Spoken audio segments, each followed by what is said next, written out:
Today's daf is daf Mem Zayin. Yesterday we completed the Mishnah on daf Mem Vav Amid Beis, and the Mishnah mentioned six kavanos that the Kohen should have, but the Mishnah also records the dissenting view of Rabbi Yossi, who says that the Rabbana made a takana not to discourage the Kohen from having any sort of kavana whatsoever because of the fear that he might have the wrong kavana. And that's called Tanai Bezdin. And according to Rabbi Yossi, the Kohen should not have any kavanah whatsoever. He should like have an empty mind. Amar Rabbi Yehuda, Amar Rav. So we're starting now on Daf Mem Zayin and Beis, following the Mishnah, which is approximately 12, 13, 15 lines before the end of the Amud, Daf Mem Vav Amid Beis. Amar Rabbi Yehuda, Amar Rav. Ola l'shem Ola. So we're now going to derive the conclusion that when a Kohen does the avoda, he should have the proper kavana. Again, that's before Rabbi Yossi and his takana. And according to this statement of Rav, there's a pasuk that is going to teach us all these dinim and these different kavanas. This pasuk is at the very beginning of Sefer Vayikra, and the pasuk says that there should be an ola. It should be a fire, an aish that burns the carbon, and it should have a reach nichoach lashem. So we're going to go through the various concepts here. Number one is ola l'shem ola, that when the Torah says that the ola is burnt on the mizbeach, it implies that the Kohen should have the machshava l'shem ola. And lafuke l'shem shlomim. If, on the other hand, the Kohen had a machshava l'shem shlomim, then that would passel the carbon, delo. Ishim, right? We said that the Torah says that the ola is burnt on the fire. L'shem ishim, right? Ishim means that, he shouldn't be thinking he's barbecuing, a piece of meat, but rather he's bringing it as a sacrifice. Lafuki, to the exclusion of kabava delo. Kabava is kind of like a barbecue. So you shouldn't have intention for a barbecue. And then the pasuk says reach. Reach l'shem reach. Somehow to create a kilu, a pleasing, this is an anthropomorphic idea, the pleasing smell for the Almighty. Lafuke, and this is coming to disqualify a varim shetzloan v'helen delo. He cannot first roast his meat, the meat of the sacrifice, and then afterwards put the meat on the mizbeach. The meat has to be roasted on the mizbeach.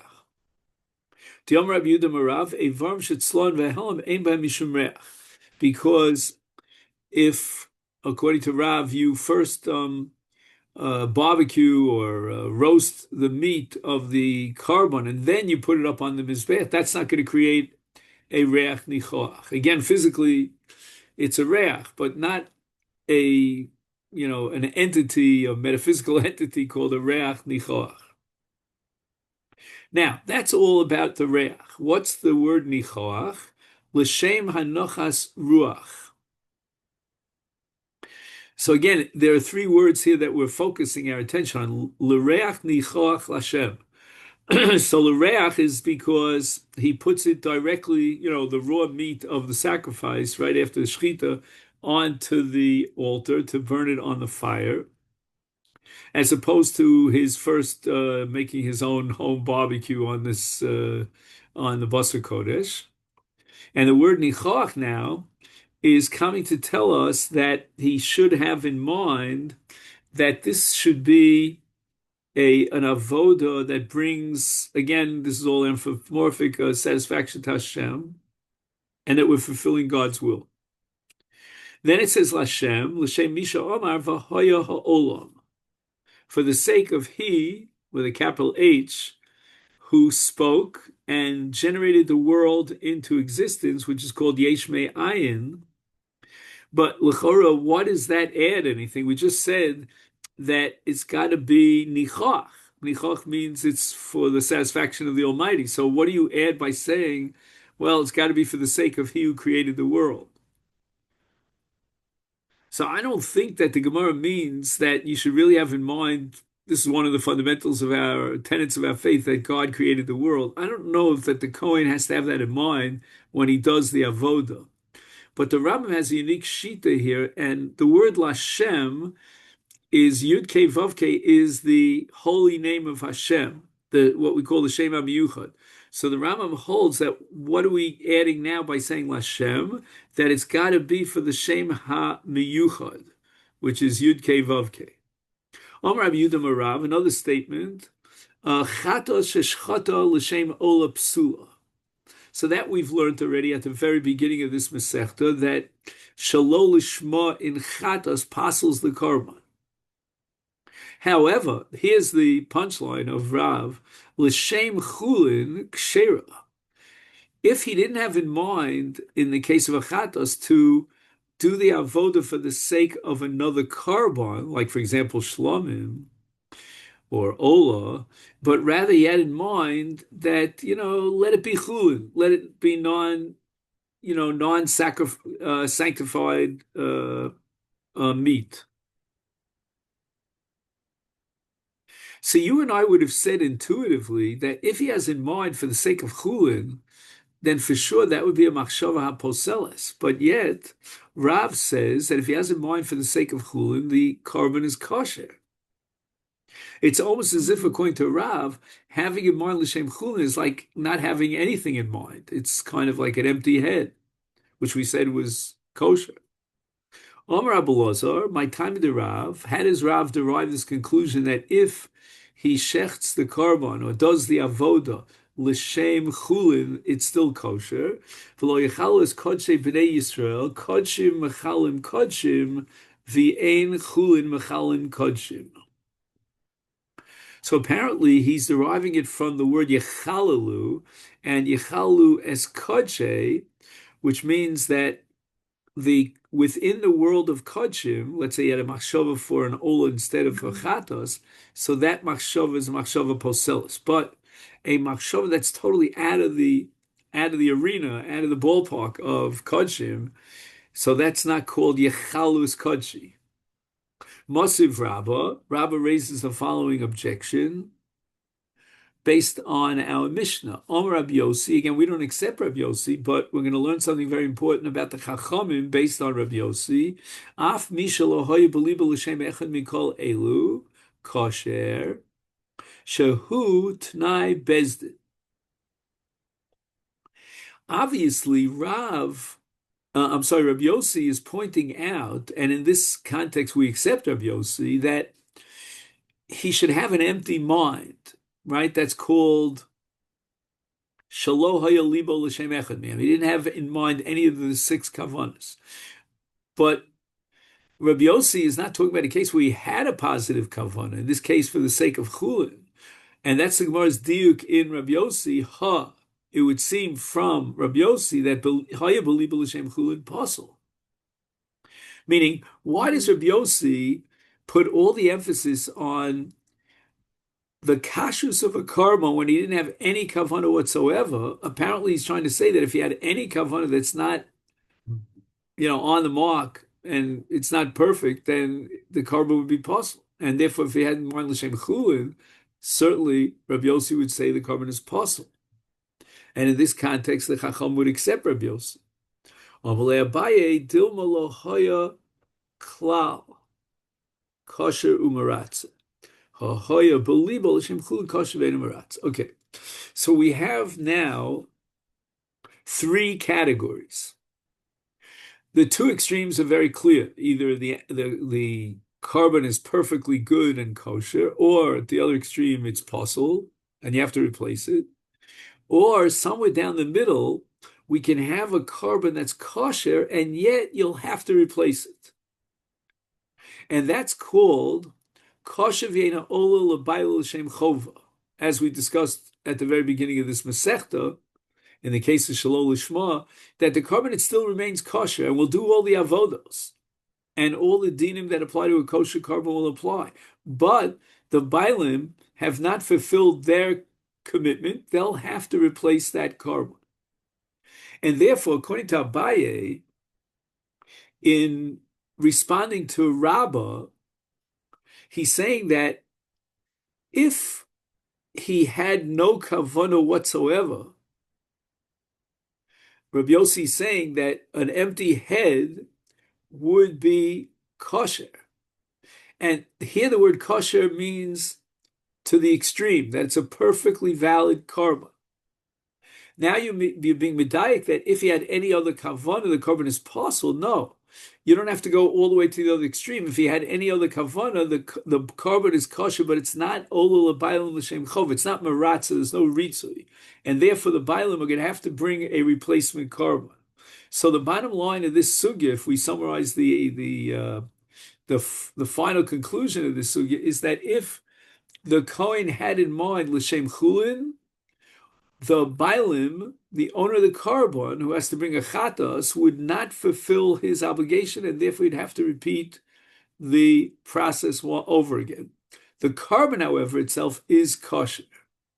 So that when Rav originally said that chatas sheshchato l'shem olah, l'shem chulin, is kshera, what he didn't mean to say kshera that the Bailim is fulfilled his obligation, he's off the hook. No. Kshera means the carbon itself is kosher, but as far as the Bailim is concerned, they have to bring a replacement carbon.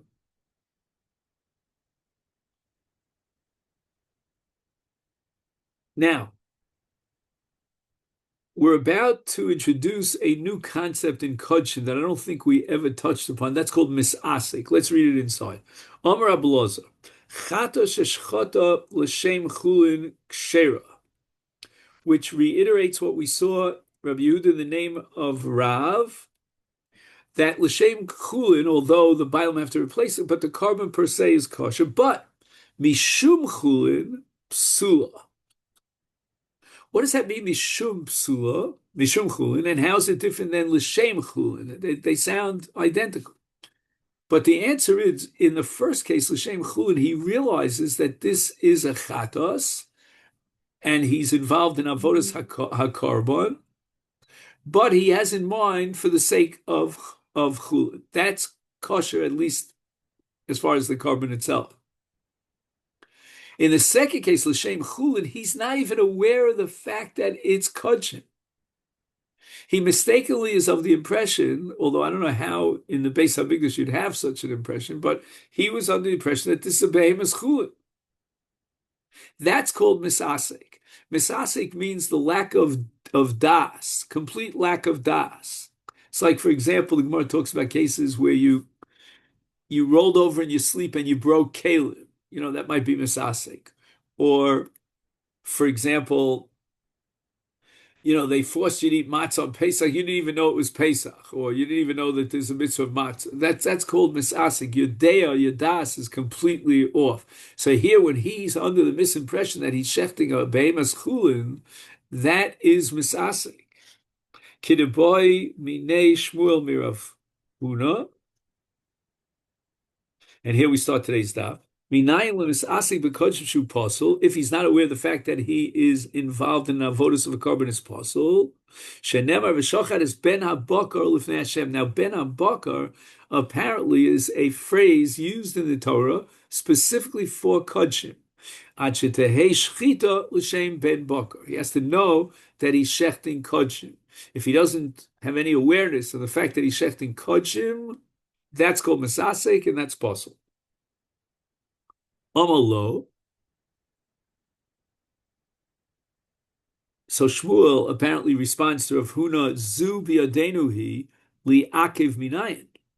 I don't have any problem accepting what you say that misasek is not the right situation in the case of an avodas hakarbon, where he's not even aware of the fact that it's a carbon. But how do you know that it's ma'akev? because at the end of the day, he's shechting it l'shem chulin. He's under the misimpression that it's chulin.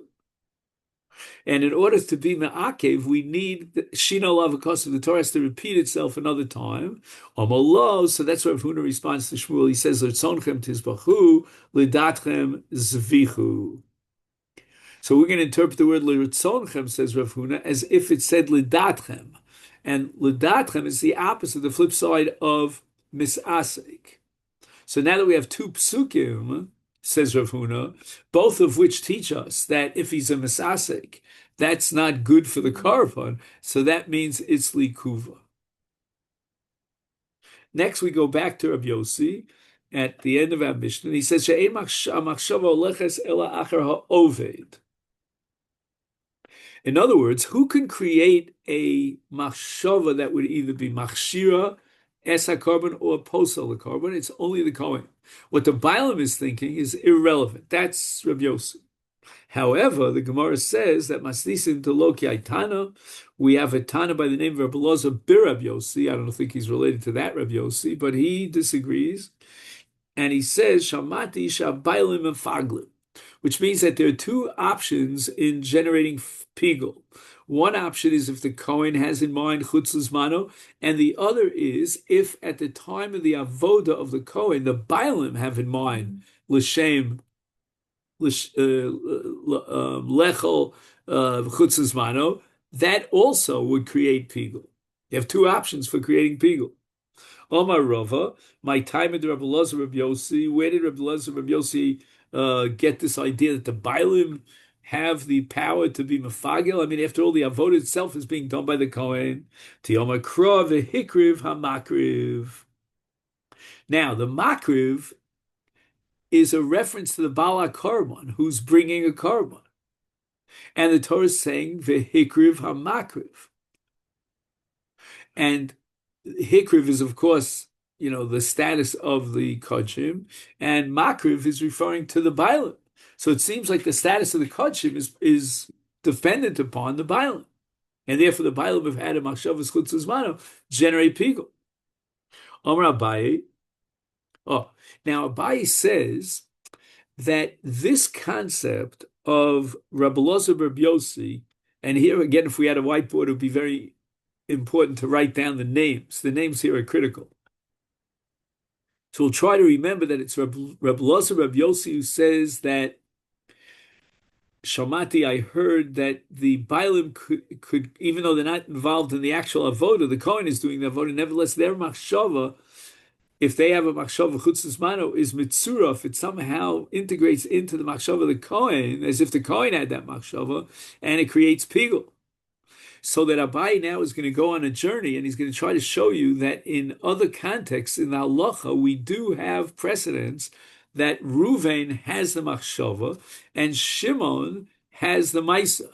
And the machshava of Ruvain, insofar as he's the Bailim, will impact on the maisa of Shimon. Says Abaye, here's my list. Rabbi Loza Rabbi Yossi, again, let's keep in mind, Rabbi Loza Rabbi Yossi is the one who says that pigul on the part of the Bailim is enough to generate pigul, as if the Kohen HaOved had the machshava of chutzas mano. Ve Rabbi Eliezer. Now I'm going to add Rabbi Eliezer in a different context to show you again that the machshava of somebody else will be poel, will generate halachas for the other person who's doing the maisa.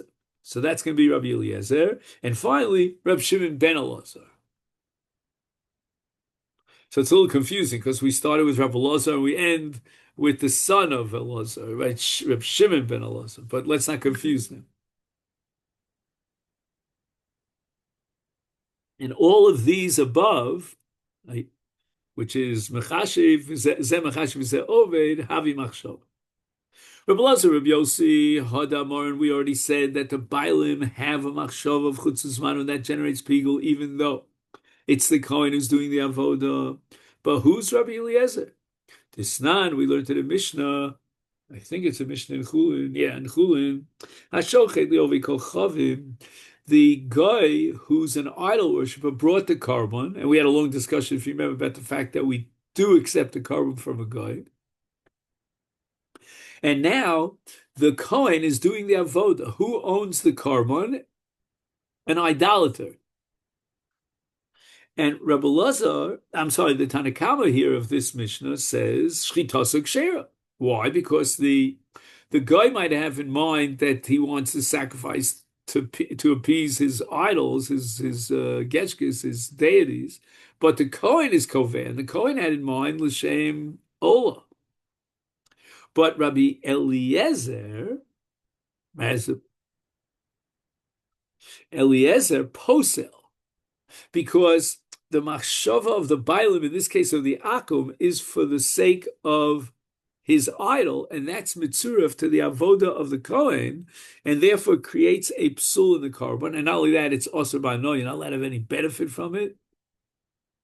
So this is another shita, Rabbi Eliezer shita, that machashe v'zeh ovid. Rav Shimon Elazar, that's the third one on the list here of Abaye. Tisanya, we learned in a brisa. Okay, let's give a little introduction to this brisa. In Meleches Hotzah, which is one of the 39 melechos which generate misa in the case of mezid, or karis in the case there's no edim asra, and the korban chatas in the case of a shogeg. The Hotzah has to be significant. What does that mean? It means that the object that he is taking from one rishus to the other is not so small and minuscule that nobody even pays attention to it. It's got to have certain, minimum value and significance.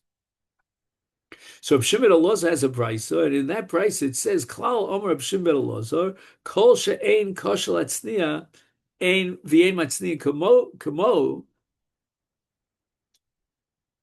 So we're talking now about like a very small, I don't know, a pin of some sort, which you don't usually lock up, with lock and key. You don't store it away. But Hukshel is Zev, it's Neo Bacharot Sion is Chayiv Zev Machshavishel Pile Plon. According to Rabbi Shimon ben Elazar, if Ruvain has in mind that he needs this needle desperately, and he locks it up in lock and key and stores it away, and now Shimon comes along, he takes that needle and removes it from Rosh Hashanah, bringing it out to Rosh Hashanah, he's Chayiv. Even though no one else, except for this Ruvain, who owns that little, clip or nail or pin, no one on the face of the earth would ever store such a thing. But the Bailim create through their machshava a chashivus, a significance to this pin. Such that now when Shimon removes that pin from one rishus to the other, Shimon's going to be chayiv. And now the Gemara wants to calculate amongst these three Tanoim, do they all accept everyone else's shita? So the Gemara analyzes it to find Travayu Islahu Rabbi Elazar Reb Shimon. Right? It was Rabbi Elazar Reb Shimon who said Pigul. Let's see if I'm right about that. No, I got that wrong. See, I needed that whiteboard here. Elazar Reb Shimon was that the case of the idolater's korban? Sorry.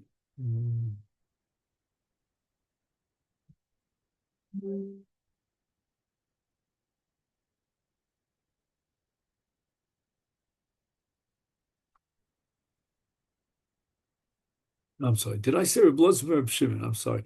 Reb Elazar Reb Yossi. That's what threw me off. Sorry. Reb Elazar Reb Yossi was the one who said Pigul.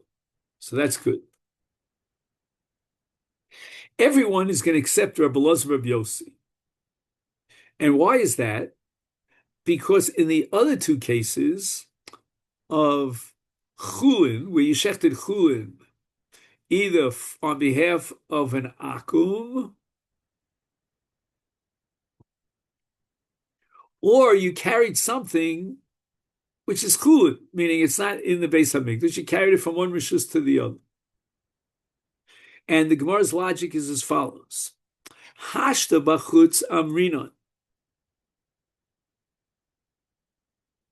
if we're going to say that this power of somebody else's machshava to create a chiyuv, to create a psul, applies even outside the Beis Hamikdash, is bifnim miboy. In the case of pigul, which is a carbon, for sure, someone else's machshava, in this case, the machshava of the Bailam, would impact. However, Rabbi Lazar Rabbi Yossi, who has this concept of the machshava of the Bailam for pigul, lesli hu l'travayu, dilma bifnim hu the Amaran, and bachutz Amar. We don't know that he would commit himself to the principle that somebody else's machshava would influence when it's outside the Beis Hamikdash, whether it's the case of a behemoth chulin of an akum, or the case of Otzah. Next, Reb Shimon Elazar, right? Reb Shimon Elazar was the one who had the Otzah case. Islay the Rabbi Eliezer, right? Rabbi Eliezer was talking about the case where you shechted a behemoth chulin on behalf of an akum. And the Gemara is going to say that as far as that is concerned, certainly Rabbi Shimon Elazar will accept Rabbi Eliezer. Why? Because Hashta b'Shabbos, I mean, if in Shabbos somebody else's machshava determines that you'll be chayav, then how much more so in the case of avodas kochavim, where the idolater is having in mind that this be shechted for the sake of his idol. Now notice the Gemara doesn't say anything about Rabbi Lazar Rabbi Yossi, because Rabbi Lazar ben Yossi is talking bifnim. He's talking about pigul, and certainly that goes without saying. So everybody, as we said before, accepts Rabbi Lazar Rabbi Yossi. Next, Rabbi Eliezer Leslie de Rabbi Shimon ben Elazar. Why? Because Dilma bi'avodas kochavim hu diamrit ki ein bifnim aval Shabbos melechas machshavas asra Torah. This is a very beautiful Gemara here. You can spend a lot of time on it. He says the following. The Torah is very makpid on avodas kochavim. We saw many chumras, the Yisra Hana, and the cherem, and everything else that the Torah says about akum. So, what Rabbi Lazar, Rabbi Eliezer is saying is that the Torah has to be very careful about avodas kochavim, and if there's an admixture of machshava here, even though it's not on the part of the Kohen, but on the part of the owner of the korban, who's an idolater. The Torah is going to be very mach. Now, as far as Rabbi Lazar Rabbi Yossi is concerned, that's pigul, that's already bifnim. Now, the Gemara wants to say that avodas kochavim is also like bifnim, in a certain sense, because as we mentioned many times, when we learned Avodah Zarah, there's Avodah Zarah, which is Kedarko. That's the way the idol worship is worshipped. And then there are 4 Avodos that are done bifnim in the Beis Hamikdash. If you do that for the sake of Avodas Kochavim, you're chayev with all the trimmings, all the details of Avodah Zarah, even though it's not the Darko. But those are objective Avodos. Now we get to the case of Hotzah. That's already something different. The Torah says, Malachos Machshavas Asur Torah. How could taking out a needle, a very small needle, become Maleches Machshavas just because Yenim, somebody else, the owner, in this case, the owner of the needle, he thinks it's so crucial for him to have a needle. Hadron Alecha Beit Shammai. Now we start a parak which at least the Mishnah is a little familiar with us. We say it every morning in davening. Ezem Kohen Shel Zevachim. Where does the avoda of the Kohen, of the Zevach, of the Korban, have to be done? And we're going to start with Kodshe Kodshim. Right, Kodshe Kodshim, which would include Ola, Chatos, and Asham. Shchitos and Batzafon.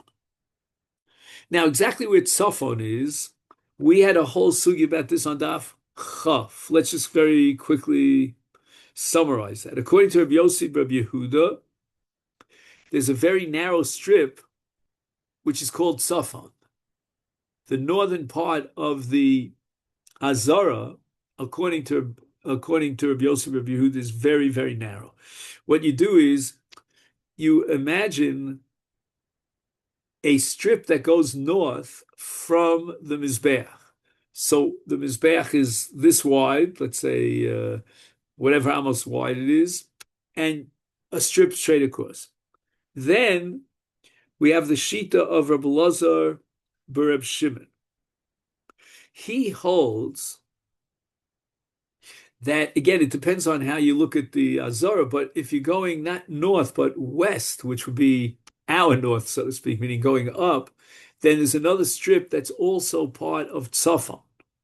And if you go like Rebbe, not only those two strips, the one that is parallel to the Mizbech and the one that's above the Mizbech, but also the one strip that is below the Mizbech. So that's the machlokas as far as Tzafon is concerned. Now, one thing that I want to mention up front that we're going to have to discuss, what if the Kohen is not standing in the tzafon, but the animal is in the tzafon, and he stretches his arm out with the shechita knife and he shechts when the animal is in the tzafon? Is that enough? So we'll have to address that. Next, the Mishnah continues, Par v'sar shel Yom HaKippurim. Now, these are the karbonos that go lifnai v'lifnim on Yom HaKippurim, the bull and the he-goat. And there's a whole, if you recall, I'll call it constellation of hazoyos. Like, for example, first, and this is true for both the par and the sa'ir. First, the Kohen Gadol goes right after the shechita was done outside in the Azara. He takes the dam and he goes into the Kodesh Kodashim, right? And he does 8 hazoyos, right? 7 and 1, and that has to be done keneged the kaporis. The kaporis is the covering over the aron, and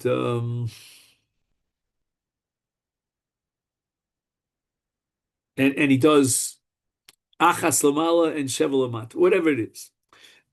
Then at that point, he exits the Kodesh Kodashim. He's in the Heichal, and he's going to do another 7 hazoyos plus 1 is 8 on the keneged the parochas. The parochas is the curtain, and then he's got to do matan domim on the mizbeach hazav in the Heichal. Let me just see if he mentions any of this here.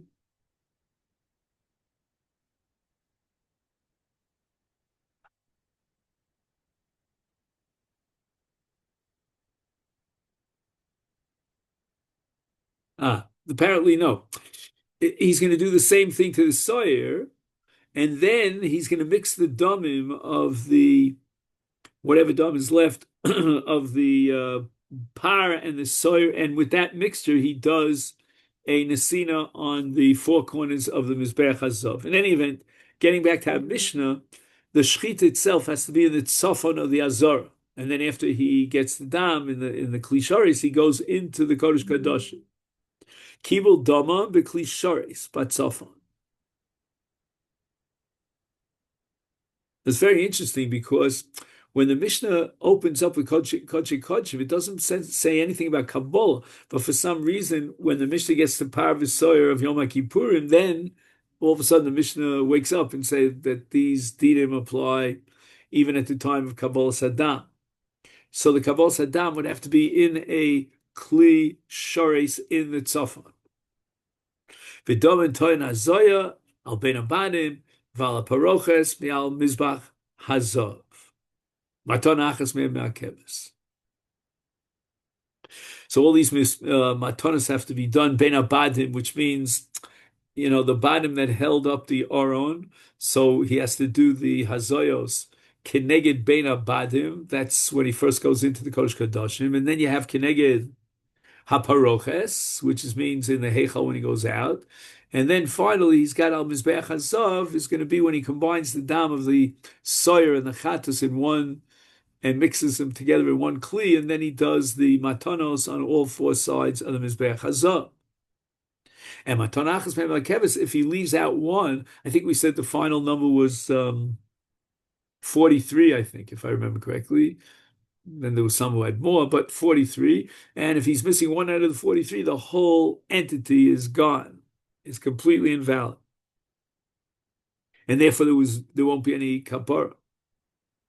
However, shiori adama yeshofech al yisod maravi shel mizbach chitzon v'imlo nasan lo yikeh. So again, in contrast, when we get to the chatos hachitzonios, there all we need is one matana likuva,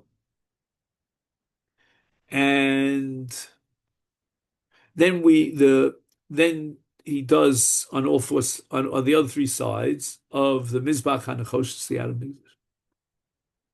If the blood spills, then it's kosher after the first matan. But now, what does he have left in the kli? The shiarim, the remnants of the dam, require shvicha al gabi yisod. That's not likuva, and therefore lo nosan lo ike. Next, and here we're going to finish up on daf mem zayin of an aleph. The Mishnah says that parman is rafim.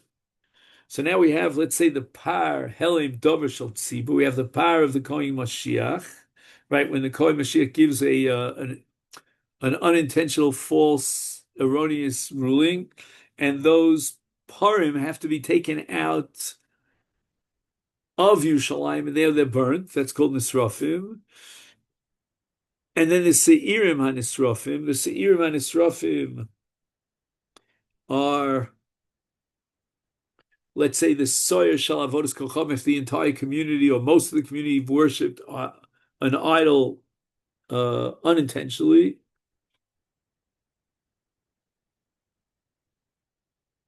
And that soyer likewise has to be burnt outside of Yerushalayim,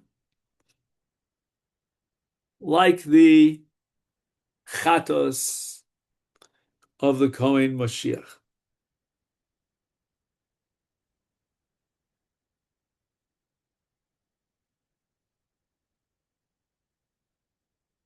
And once again, with regard to the Parmen Nisrafim and Siman Nisrafim, the Shechit has to be in the tzafon, the Kabbalah Saddam has to be in the Klisharis in the tzafon, and Vidomim Toyin Hazoya al Proches al Mizbach Hazoy. Right, the great similarities between the Parmen Nisrafim and Siman Nisrafim and the the Par V'Sar Shel Yom Kippurim, and we need Hazoya al Paroches. One second. What about the Kodesh Kadoshim? I don't think there's any Kodesh Kadoshim here. Let me just see if he points to.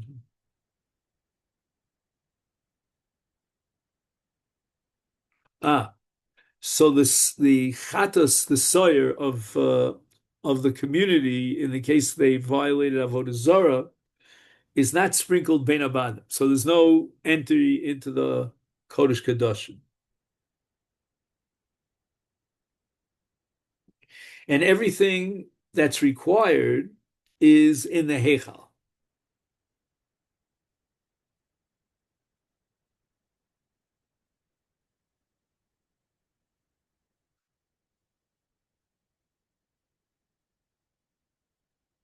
Okay.